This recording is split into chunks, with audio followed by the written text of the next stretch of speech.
Students, आज की class में हम पढ़ेंगे active and passive. Active and passive voice पढ़ेंगे। देखते हैं सबसे पहले क्या करते हैं। आई को बाई मी में चेंज करना है, वी को वाई अस में चेंज करेंगे, यू को वाई यू में चेंज करेंगे, दे को वाई देम में चेंज करेंगे, ही को वाई हिम में चेंज करेंगे, सी को वाई हर में चेंज करेंगे। ये क्या है, सारे के सारे सब्जेक्ट से ऑब्जेक्ट में चेंज करना है। सब्जेक्ट अगर आई दिया हुआ है तो जब हम पीछे बनाएंगे लिखेंगे तो उसमें वाई मी में चेंज करेंगे, और वी को वाई अस में चेंज करेंगे, यू को वाई यू में, दे को वाई देम में, ही को वाई हिम में, और सी को वाई हर में। नेम दिया है तो नेम को हम नेम में चेंज कर देंगे, वाई मोहन, वाई सीता, इस तरह से हम चेंज कर देंगे। अब देखते हैं कि एक्टिव पैसिव बनाते क्या है, कितने टेंसेस की बनती है। तो एक्टिव पैसिव 8 टेंस की पैसिव बनती है। कितने? 8 टेंस की पैसिव बनेगी और 4 टेंस की पैसिव नहीं बनती है। पैसिव नहीं बनती। कौन कौन से 4 टेंस की? एक तो प्रेजेंट, परफेक्ट, कॉन्टिन्यूअस।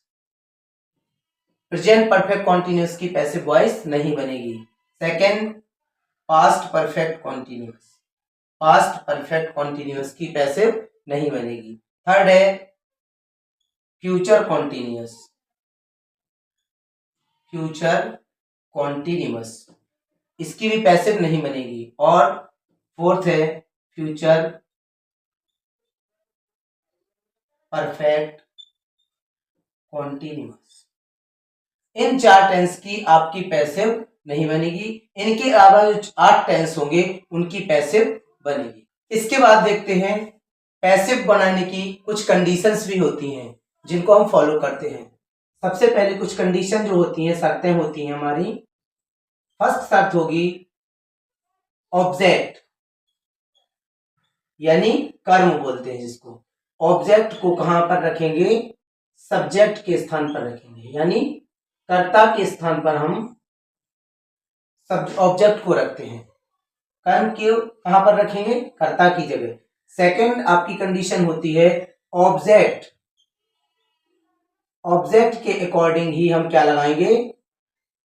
ऑब्जेक्ट के अनुसार। ऑब्जेक्ट के अनुसार क्या लगाएंगे हम? हेल्पिंग वर्ब लगाएंगे, जिसको बोलते हैं सहायक क्रिया। तीसरी कंडीशन हमारी है कि पैसिव में हमेशा मेन वर्ब की कौन सी? थर्ड फॉर्म का यूज करते हैं।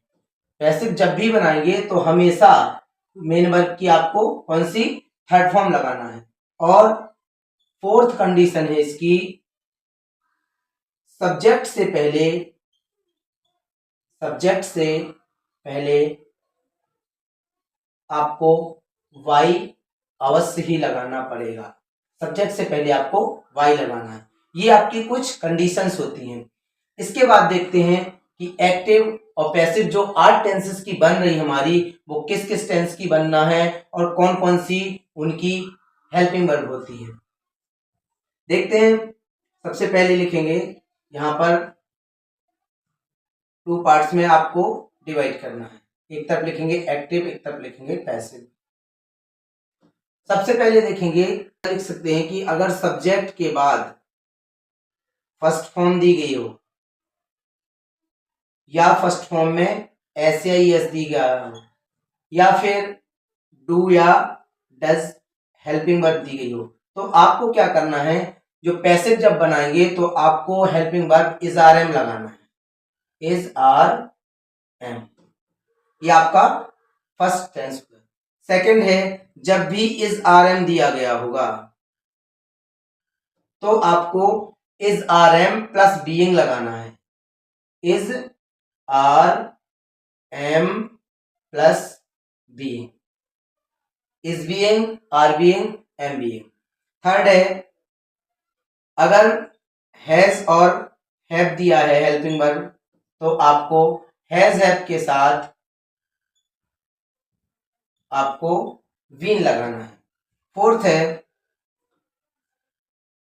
प्रेजेंट अब परफेक्ट कॉन्टिन्यूस की बनेगी नहीं। अब आता है पास्ट इंडेफिनिट, यानी पास्ट इंडेफिनिट में अगर सब्जेक्ट के बाद सेकंड फॉर्म दी है तो कौन सा पास्ट टेंस है, या फिर क्या दिया होगा, डिड हेल्पिंग वर्ब दी होगी। तो आपको जब पैसिव बनाएंगे तो आप इसकी हेल्पिंग वर्ब क्या लगाएंगे, वाज वर्ब लगाएंगे। पांचवा टेंस है, अगर वाज वर्ब दिया होगा हेल्पिंग वर्ब, तो आपको क्या करना है, वाज वर्ब के साथ बीइंग लगाना है। यानी वाज वर्ब दिया गया होगा तो वाज वर्ब तो लगाएंगे, प्लस उसके साथ बीइंग भी आप जोड़ेंगे। 6 नंबर पे आएगा हैड, यानी पास्ट परफेक्ट। अगर past perfect had helping verb है तो आपको हैड बीन में चेंज करना है। इसके बाद 7 नंबर पे है विल सेल, फ्यूचर इंडेफिनिट। अगर विल और सेल दिया है तो आपको क्या करना है, विल सेल तो लगाना ही लगाना है, प्लस आपको इसके साथ बी भी लगाना है, यानी विल सेल के साथ आप विल बी और सेल बी लगाएंगे। 8 नंबर पर है फ्यूचर परफेक्ट। तो फ्यूचर परफेक्ट में क्या होता है, विल से विल हैव और सेल है। विल हैव सेल हैव दिया होगा तो आपको विल सेल तो लगाना ही लगाना है।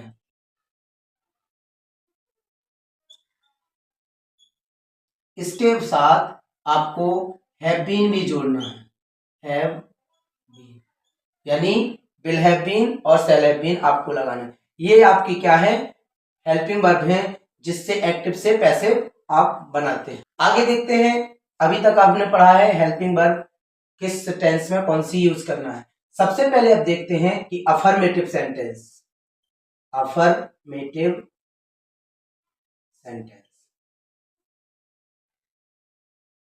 हमें क्या करना है, साधारण वाक्य अब बनाना है। जैसे लिखा हुआ है आई टीच इंग्लिश, ये आपका क्या है, सेंटेंस लिखा हुआ है एक्टिव वॉइस में। अब जब हम पैसिव बनाएंगे इसको तो देखते हैं कि आपने देखा होगा ये हमारा क्या है, सब्जेक्ट है, ये क्या है, मेन वर्ब है, और ये हमारा ऑब्जेक्ट है। सब्जेक्ट और मेन वर्ब की क्या है, फर्स्ट फॉर्म दी गई है और ऑब्जेक्ट। तो फर्स्ट रूल कहता है कि अगर पैसिव आपको बनाना है तो सबसे पहले हम ऑब्जेक्ट को रखेंगे, यानी पहली कंडीशन जो थी वो क्या थी कि ऑब्जेक्ट को सब्जेक्ट के स्थान पर रखेंगे। तो क्या रखेंगे हम, इंग्लिश। इंग्लिश क्या है, हमारा ऑब्जेक्ट है। अब देखते हैं, बताया था कि अगर सब्जेक्ट के बाद आपका फर्स्ट फॉर्म दिया हुआ है तो आपको हेल्पिंग वर्ब क्या लगाएंगे, इज आर एम लगाएंगे, यानी प्रेजेंट टेंस में दिया हुआ है सेंटेंस तो इज आर एम। तो इंग्लिश के हिसाब से देखेंगे तो क्या आएगा, हमारे हेल्पिंग वर्ब इज आएगा। तीसरी कंडीशन जो थी वो थी कि पैसिव वॉइस में हमेशा मेन वर्ब की कौन सी, थर्ड फॉर्म लगाएंगे। तो टीच की जो थर्ड फॉर्म होगी हमारी वो होगी टॉट। चौथी शर्त बताई गई थी कि सब्जेक्ट से पहले वाई का प्रयोग अवश्य करना है। तो अब बचा हुआ है सब्जेक्ट हमारा, तो इससे पहले वाई लगा देंगे, और आई का बताया था किसमें, मी में चेंज करना है। इस तरह से हमको क्या बनाना है, एक्टिव से पैसिव बनाना है। नेक्स्ट देखेंगे, जैसे लिखा हुआ है सी इज बीटिंग यू, ये आपका सेंटेंस लिखा हुआ। हम इसको चेंज करेंगे तो कैसे बने, ये आपका क्या है, सब्जेक्ट है, ये हेल्पिंग वर्ब है, ये मेन वर्ब है, ये ऑब्जेक्ट है। ऑब्जेक्ट को हम जब इस तरफ लाएंगे तो क्या आएगा, यू, और यू के अकॉर्डिंग ही आपको हेल्पिंग वर्ब लगाना है। तो यू के साथ क्या आएगा, आर आएगा। अब बताया था कि जिसमें इजारम दिया हो, इजारम के साथ इसमें बीइंग भी लगना है। तो इजारम के साथ क्या लगाएंगे, बीइंग लगाएंगे। तीसरी कंडीशन है कि पैसिव में हमेशा मेन वर्ब की थर्ड फॉर्म, तो बीट की थर्ड फॉर्म होगी आपकी विटेन। इसके बाद सब्जेक्ट बचा हुआ है, सब्जेक्ट से पहले क्या लगाएंगे, वाई लगाएंगे और सी को चेंज करेंगे किसमें, हर में चेंज करेंगे। नेक्स्ट देखते हैं, एक्टिव लिखा हुआ है, आई हैव प्लेड हॉकी, ये आपका सेंटेंस लिखा हुआ है। सब्जेक्ट दिया हुआ है, हेल्पिंग वर्ब है, मेन वर्ब है और ऑब्जेक्ट दिया हुआ। जब हम पैसिव बनाएंगे तो ऑब्जेक्ट को इस तरफ लाएंगे तो सबसे पहले आएगा हॉकी। अब इसके साथ ही इसके अकॉर्डिंग लगाएंगे हेल्पिंग वर्ब तो क्या आएगा, हैज आएगा और हैज के साथ आपको बीन अवश्य लगाना पड़ेगा, तो बीन लगा दिया। पैसिव में थर्ड फॉर्म इसमें लगी हुई है तो प्लेट का प्लेट हम लिख देंगे और आई को बताया किसमें चेंज करना है, बाई मी में चेंज करेंगे। इस प्रकार से आपके एक्टिव से पैसिव बनाने का ये साधारण सा तरीका है जिसको आप आसानी से बना सकते हैं। Thank you.